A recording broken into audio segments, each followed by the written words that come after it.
Program ini didanai oleh para sahabat dan mitra dari Joyce Meyer Ministries. Ada begitu banyak orang yang marah pada seseorang. Hingga saya sedikit banyak buat keputusan untuk tidak mengkhotbahkan sesuatu tanpa menyisipkan pesan tentang pengampunan. Karena Alkitab jelas berkata bahwa jika kita tidak mengampuni orang, Allah tak akan mengampuni kita.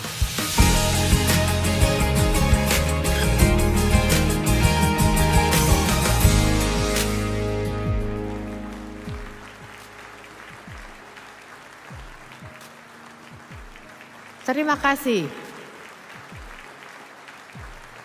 Selamat bergabung. Anda semua tampak hebat. Apakah saya tampak sehebat Anda? Saudara bisa duduk. Terima kasih sudah datang ke sini hari ini. Saya senang saudara hadir. Saya sudah berkhotbah di gedung setengah kosong dan sepertiga kosong, dan saya suka ketika gedungnya penuh. Amin. Saya mau doakan saudara. Bapa, saya berdoa hari ini, mereka semua menyerap firman seperti busa. Bahwa setiap orang akan mendapat yang mereka perlu, yang akan membuat hidup lebih baik, yang bisa mereka bawa pulang dan aplikasikan segera. Dalam nama Yesus, amin. Ya, saudara lihat Dave yang tampan menuntunku ke sini. Dave duduk. Ia sudah mengikuti begitu banyak pertemuan luar biasa, betapa ia bisa mendengarkanku lagi dan lagi dan lagi dan lagi. Tapi kelihatannya ia suka. Ia masih tertawa mendengar cerita yang sama berkali-kali. Dave dan saya sudah menikah 55 tahun. Dan jadi saya memutuskan untuk bersamanya. Saya takkan. Seseorang bertanya apakah Dave tidak apa-apa jika sampai saya menikah lagi, dan kataku tidak. Tidak. Kita punya 4 anak dewasa dan 2 anak laki-laki kami menjalankan operasional pelayanan. Salah satu dari mereka adalah CEO dari penjangkauan misi kami ke seluruh dunia, dan 1 anak lagi menjalankan sisanya urusan media dan semua hal operasional, dan 2 menantu laki-laki kami juga bersama kami.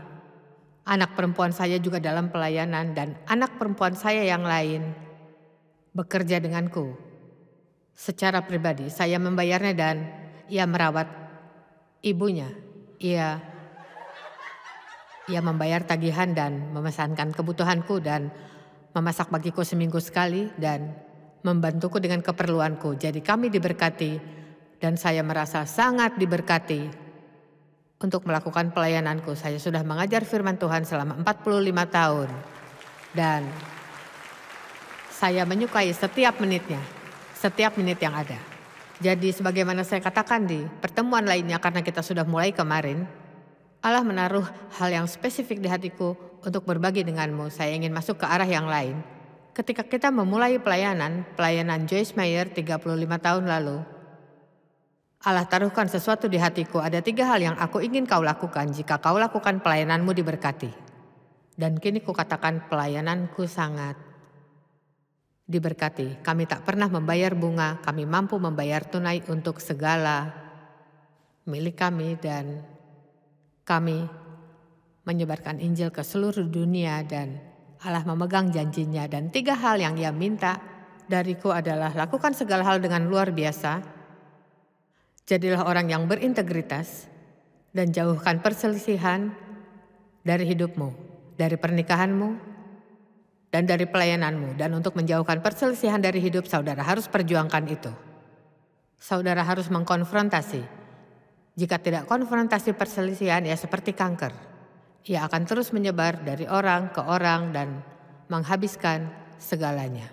Dan perselisihan membunuh berkat, membunuh urapan.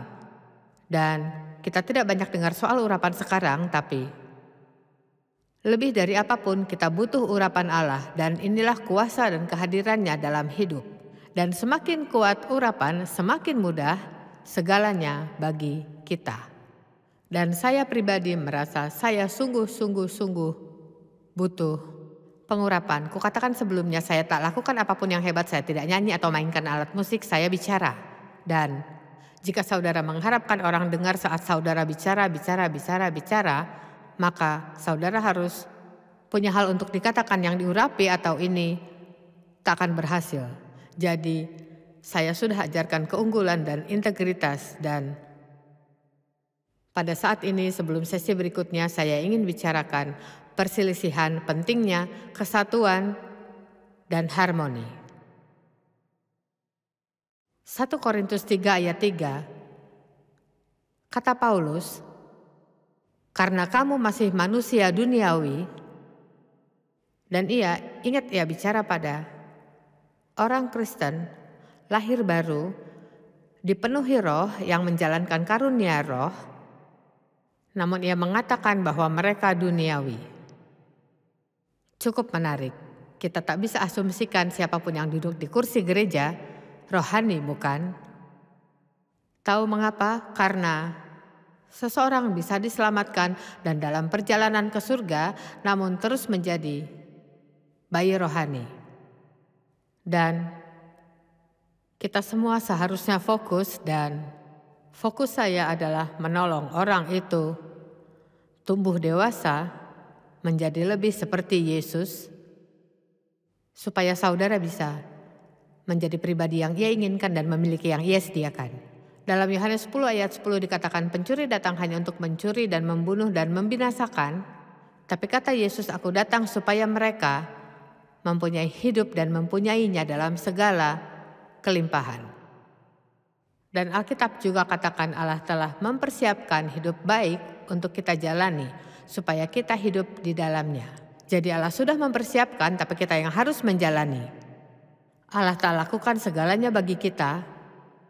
Ia bermitra dengan kita, memimpin kita, menuntun kita, memberi kita kemampuan, memberi kita karunia. Tapi kita punya peran di sini, dan siapapun yang tak melakukan perannya, tak akan menikmati hidup yang Yesus beri bagi mereka. Dan ada alasan untuk kita khawatir hari ini, karena dunia berantakan, dan kita harus nyalakan terang. Dan yang kumaksud adalah, kata Yesus, kamulah terang dunia. Jangan meletakkan pelitamu di bawah gantang, letakkan di tempat yang kelihatan orang. Jadi orang tak percaya tak akan mengubah dunia kita. Sekali lagi, kita ada begitu banyak tersebar di seluruh dunia. Bisakah saudara bayangkan yang akan terjadi pada setiap orang yang mengaku dirinya Kristen, benar-benar bertindak Kristen? Saudara tahu, menjadi Kristen bukan hanya ke gereja seminggu sekali. Saya benci jika bertanya, Anda seorang Kristen, dan kata mereka, saya ke gereja. Saya langsung tahu bahwa ada masalah. Karena saya bisa duduk di garasi seharian namun tak akan jadi mobil. Hanya karena saudara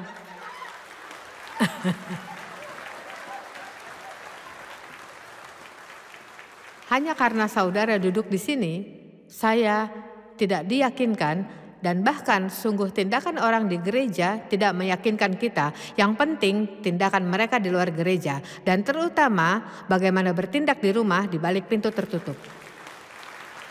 Saudara lihat, kita harus berkomitmen melakukan hal benar saat tak ada yang melihat. Bukan hanya saat ada seseorang yang melihat. Jadi kata Paulus, kamu manusia duniawi, dan bahwa kamu hidup secara manusiawi.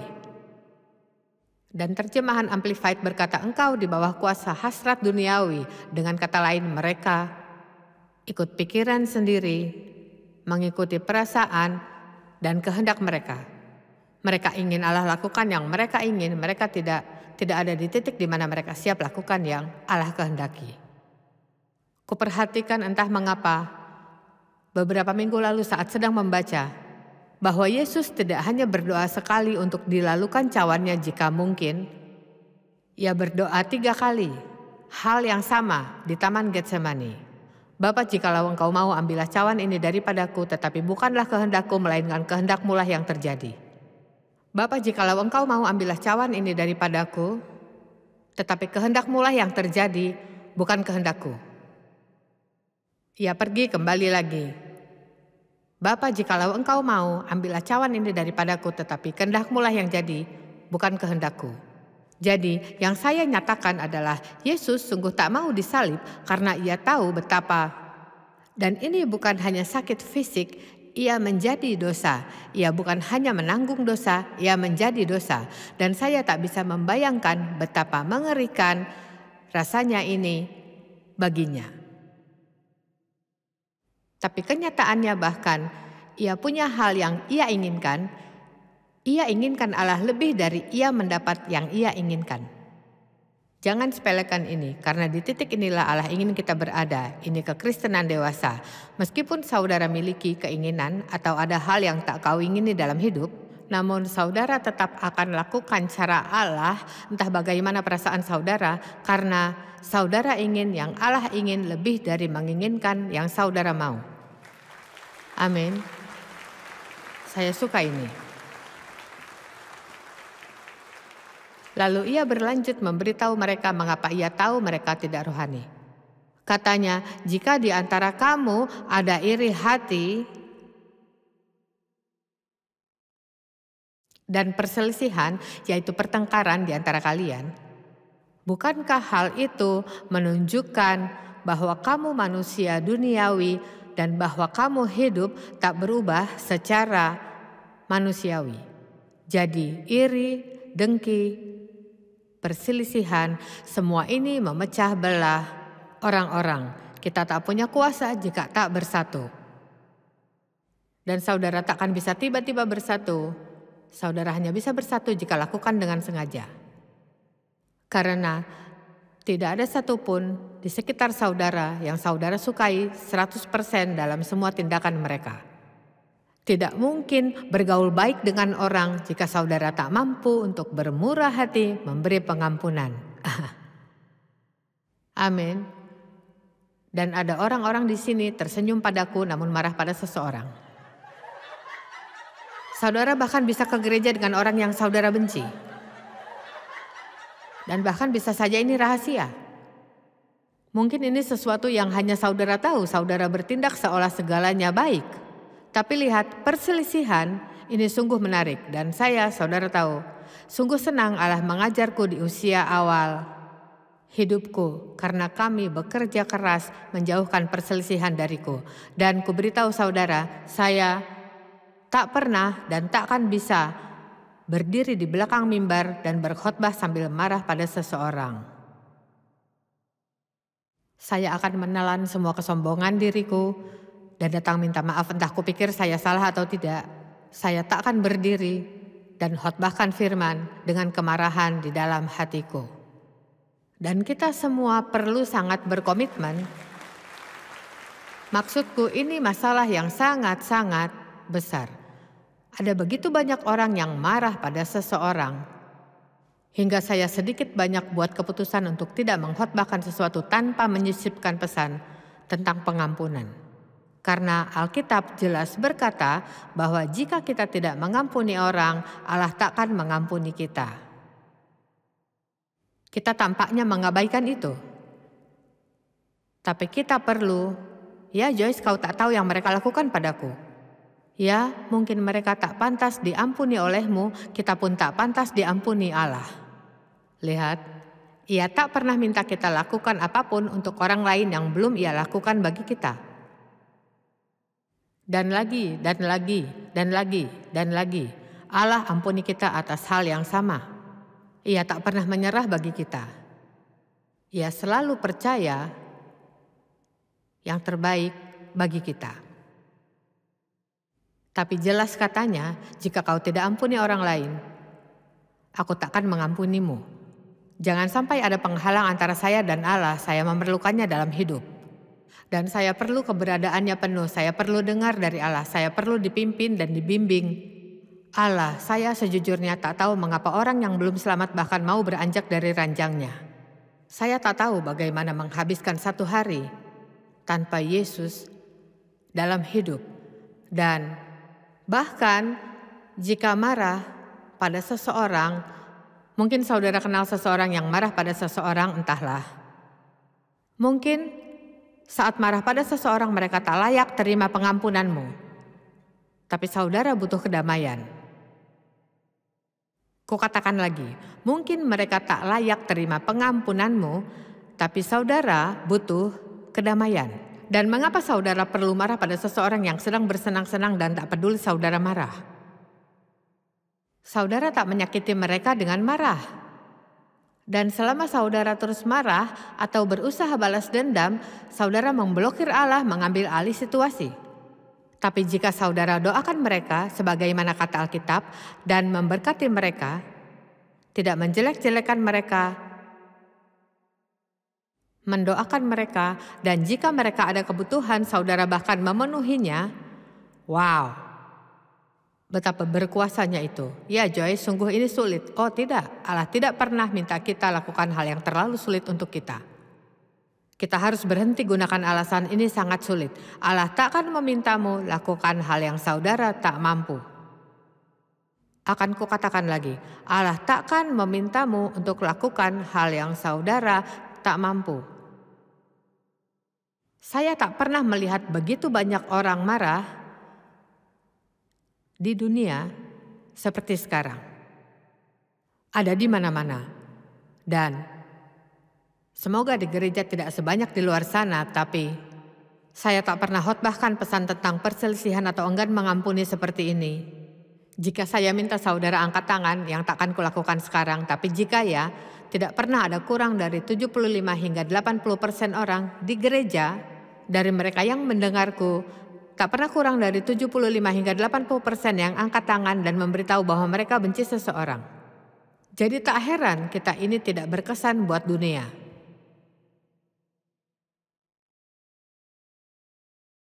Setiap orang yang ada di sini, diriku, suamiku, orang-orang yang bersamaku, setiap saudara, kita semua masing-masing punya tanggung jawab menjauhkan perselisihan dari hidup dan bersama Allah mengusirnya keluar, tak peduli betapa kesombonganmu perlu kau telan.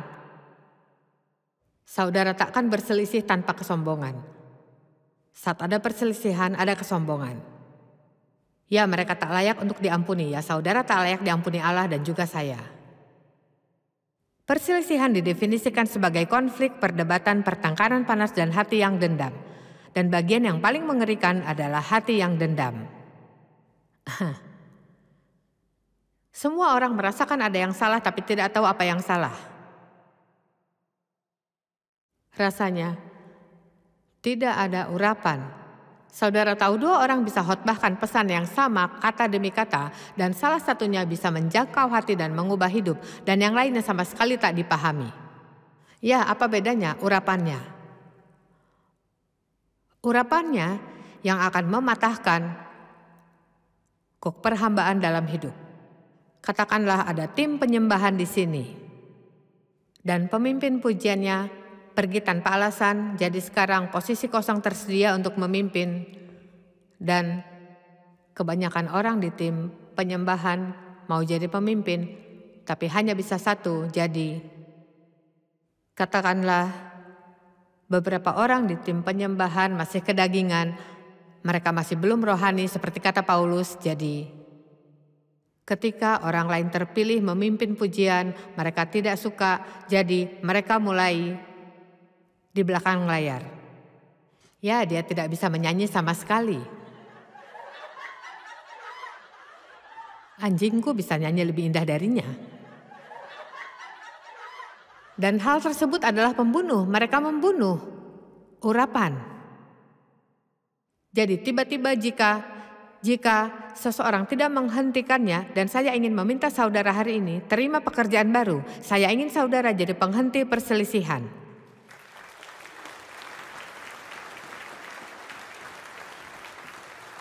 Daripada berdiri dengan pasif dan dengarkan orang lain, jadilah berani untuk berkata, kau tahu, saya tak ingin mendengarnya. Atau, mari bicarakan hal yang positif. Atau, tahukah kau, kita juga tidak sempurna. Maksudku, ada hal yang bisa saudara katakan untuk membiarkan orang itu tahu saudara takkan terpengaruh itu. Jangan hanya berdiri jadi tong sampah untuk diisi seseorang dengan sampahnya hingga mereka meracuni rohmu. Setiap kali seseorang menjelek-jelekan seseorang kepada saudara, bahkan jika saudara tak mau percaya, ini akan mempengaruhi saudara. Mempengaruhi sikap saudara terhadap seseorang, lalu saudara harus berjuang untuk berpikir hal baik tentang mereka. Dan astaga, hari ini dengan Facebook, sungguh mengerikan. Maksudku, seseorang bisa menceritakan tentang seseorang, dan saudara cerita ke orang lain, lalu mereka masuk ke Facebook, sudahkah kau dengar? Dan ini bahkan belum tentu benar. Bahkan ini belum tentu benar. Maksudku, saya harus bangun beberapa tahun lalu, seseorang bilang saya meninggal. Dan orang-orang menghubungi kantor, mereka menangis dan meratapiku. Joyce meninggal dan saya sungguh harus muncul di Facebook mengatakan saya masih ada. Coba tebak, saya hidup. Tapi yang mengerikan adalah orang-orang percaya, mereka mempercayai yang mereka baca. Dan salah satu yang Alkitab katakan di Matius 18 yang perlu kita pahami dan taati adalah dikatakan, apabila saudaramu berbuat dosa, tegurlah dia di bawah 4 mata. Tidak dikatakan untuk ceritakan ke orang lain, dikatakan datang ke saudaramu dan berurusan langsung dengannya. Saat seseorang menceritakan kisah tentang orang lain, hal pertama yang saudara katakan, sudahkah kau bicarakan dengannya? Orang tak ingin bicara kepada siapa. Mereka marah, mereka ingin gosip dan menghakimi dan mengkritik. Dan kita harus menghentikan perselisihan dan sampai di titik di mana kita menolak ambil bagian di dalamnya. Ya, saya tak ingin mereka marah. Ya, kupikir kita sesungguhnya punya tanggung jawab satu sama lain untuk saling konfrontasi jika kita lalui jalan yang salah. Kasih seharusnya membuatmu berani bertindak. Maksudku, jika mengasihi seseorang, kadang saudara harus mau memberitahukan hal yang tak enak didengar. Amin. Jadi perselisihan, jauhkanlah perselisihan dari hidup. Kita bisa belajar tidak setuju dengan damai, melakukannya dengan penuh hormat. Semua orang punya hak memberi opini. Tapi bahkan hal-hal sepanjang pandemi, maksudku, keluarga harus bertengkar. Memutuskan siapa divaksinasi, siapa tak akan dapat vaksinasi, siapa yang akan pakai masker dan yang tidak. Maksudku, itu sungguh. Maksudku, setiap orang punya hak melakukan apa yang mereka ingin lakukan.